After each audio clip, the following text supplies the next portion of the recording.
It was a crisp Tuesday morning at our lakeside cabin, the kind of serene day where the sun danced on the water and the world felt right. I, Daniel Harris, sat at the kitchen table, nursing a steaming mug of coffee, my eyes tracing the intricate lines of blueprints for our community's hydroelectric project.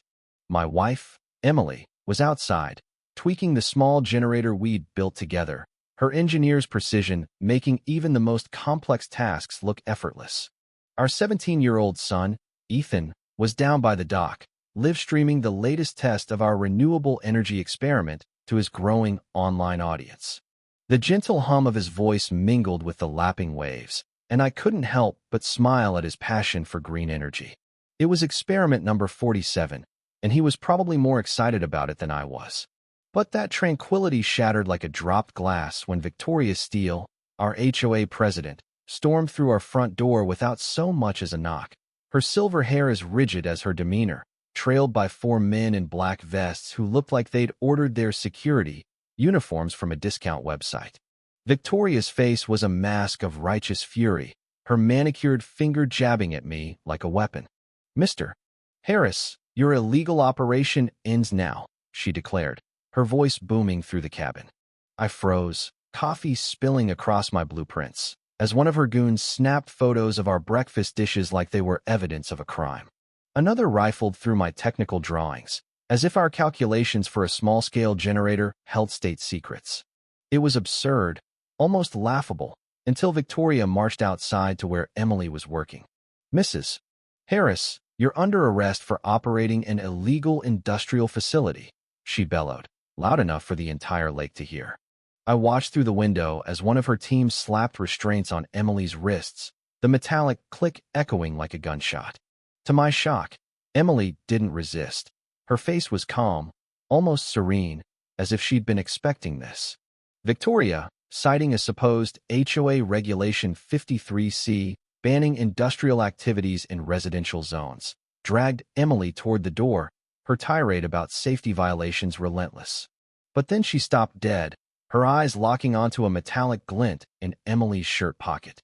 The air turned cold, and I knew Victoria had just made a catastrophic mistake. 3 days earlier, our neighbor Sarah Brooks, a volunteer engineer on our project, had stumbled upon Victoria's scheme. While walking her dog past the community center, Sarah noticed lights on late at night and peeked inside. There, Victoria was holding what she called an emergency HOA session, but it was more like a stage performance with only 4 loyal board members present, all nodding like puppets. Sarah recorded Victoria reading a new Regulation 53C, banning technical operations for safety reasons, from a document that looked suspiciously like it was written that morning.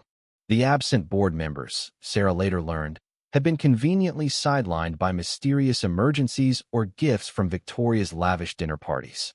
Sarah's footage, combined with photos she took of Victoria accepting a thick envelope from a man in a suit in the community center parking lot, revealed the truth. Victoria, the man, identified through a license plate search as Richard Thornton, Director of Strategic Community Relations at Horizon Power Corporation, had handed Victoria a check substantial enough to suggest serious influence. Sarah's investigation uncovered Horizon's aggressive campaign to squash renewable energy projects across 3 states, using local officials like Victoria to create fake safety crises.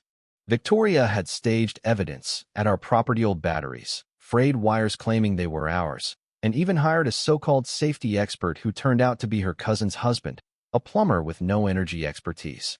Sarah shared her findings with other engineers in our community who'd faced similar pressure to abandon their projects, revealing a pattern of corporate sabotage. Meanwhile, Victoria escalated her attack, flooding mailboxes with flyers accusing Emily, a former Coast Guard officer, of being discharged for equipment fraud. A fake news website, Lakeside Truth, amplified these lies, crafted by a PR firm Victoria had hired. The campaign was brutally effective. Neighbors who once waved warmly now avoided Emily at the store, and even local fishermen, initially supportive of our project, began to waver. I dug into the website's source code and found it was registered to Victoria's credit card, a sloppy mistake that confirmed her involvement. Ethan's live stream, now viral with 50,000 views, became a battleground of comments, half supporting us, half swayed by Victoria's fear-mongering. The psychological toll was heavy. Emily took hushed phone calls at odd hours, her answers vague, and I caught her staring at the lake with a heaviness I couldn't place. As Victoria's campaign grew desperate, she issued an emergency eviction notice, giving us 12 hours to dismantle our project or face enforcement action. Her security team, now in fake tactical vests, set up a command post in the community center lot, their walkie-talkies crackling with theatrical nonsense. Black SUVs appeared around the lake, their tinted windows hiding watchful eyes. I mentioned them to Emily, expecting alarm, but she just nodded, as if she'd anticipated their presence. Our neighbor, Frank Thompson, a grizzled fisherman, had had enough. He rallied 40 lake residents, fishermen, boat owners, and family to witness Victoria's next move. Ethan's live stream, now dubbed The Final Stand, swelled to 15,000 viewers, a mix of activists, bloggers, and curious onlookers.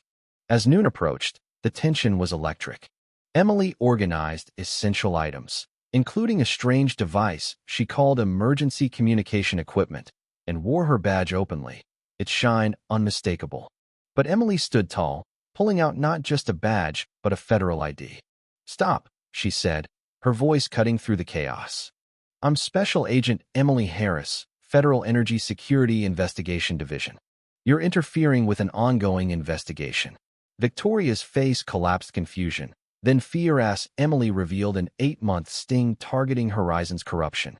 Federal agents emerged from the SUVs, their real tactical gear dwarfing Victoria's farce.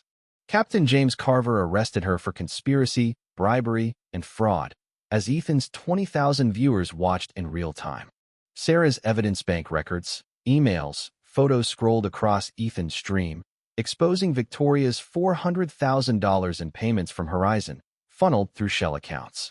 The crowd of residents, led by Frank, erupted in applause as Victoria, in a panic, tripped over our project's cables and face-planted in the lake, her arrest a viral spectacle. Emily's undercover role explained everything. Her calls were reports to federal supervisors, her calm strategy to let Victoria dig her own grave. Horizon's network unraveled. 47 executives and officials were indicted across 8 states for a $10 million scheme to crush renewable energy. Our project, now a federal pilot program, expanded to power 500 homes, cutting costs by 45%. Frank became HOA president, Ethan a celebrated activist, and Emily received a Distinguished Service Medal for her courage. The community healed, neighbors united by the truth. Victoria, serving 15 years, later claimed a newfound love for renewable energy, a laughable twist. Our cabin's lights, powered by our generator, became a symbol of resilience. The fight wasn't just ours, it was a warning to corporations that communities, united, could topple even the most calculated schemes.